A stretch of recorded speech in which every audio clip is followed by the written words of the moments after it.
Episode 1. Echoes in the Dark.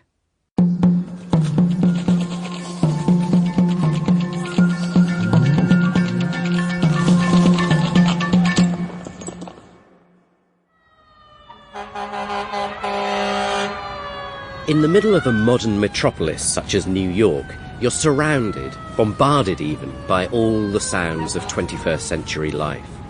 Wherever there are people and machines, there's noise. We try hard to shut it out or ignore it, and we assume the past was much quieter.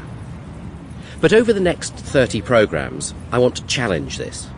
I want to tell the story of the extraordinary sounds we've made since we first became human. It's a story not just about music or talking, but sound and what it communicates in all its forms. We'll meet African drummers, church bells, the baying crowds of ancient Rome, medieval carnivals, eavesdropping servants, the music of American slaves, the roar of the Industrial Revolution, the din of war, and the chatter of 24-hour media. I want to turn up the volume of the past, so that through sound we make sense of the struggles and emotions of history in a new way. And I want to begin tens of thousands of years ago with an echoing cave.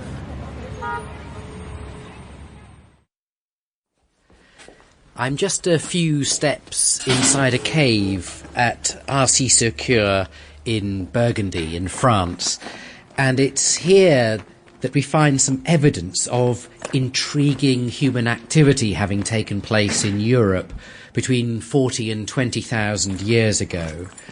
I'm not alone. Just ahead of me, as we move deeper into the cave, is the French musicologist Yegor Reznikov. What you can hear is him pausing at various recesses and creating a rumbling echo, which sounds almost like the growling of some sort of animal, a bison or a wolf.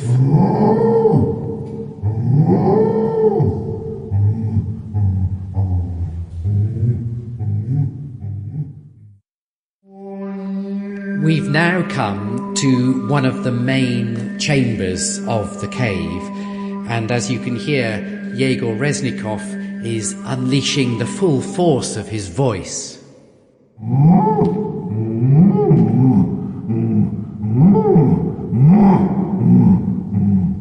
What we're experiencing in this part of the cave is a cacophony of echoes, each one lasting long enough to merge with the next and create a kind of wall of sound.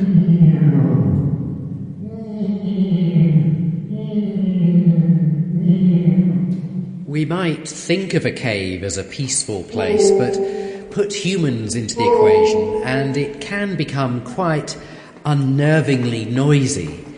If we whisper or hum or speak or sing, the cave whispers or hums, talks and sings back to us. It's as if the cave is alive. Yegor Reznikov is one of several archaeologists who've tried an intriguing experiment. Moving slowly and in total darkness along the narrower passages of caves like Arcy-sur-Cure, they've used their voices as a kind of sonar, sending out a pulse of sound, then listening out for any unusually resonant response.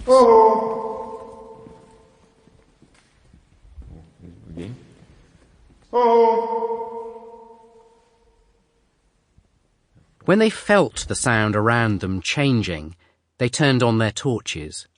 And at that precise point, they often saw on the wall or ceiling a small dot of red ochre, or a painted pattern of lines, a negative handprint, sometimes even a picture of an animal.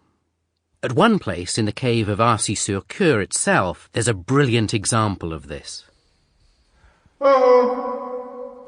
I'm near the bottom of the main hall, where each sound might provoke up to 7 echoes. And looking around, we can see several mammoths, some bears, a rhinoceros or two, some fish, some sort of big cat, and on the floor, the delicate Sample complete. Ready to continue?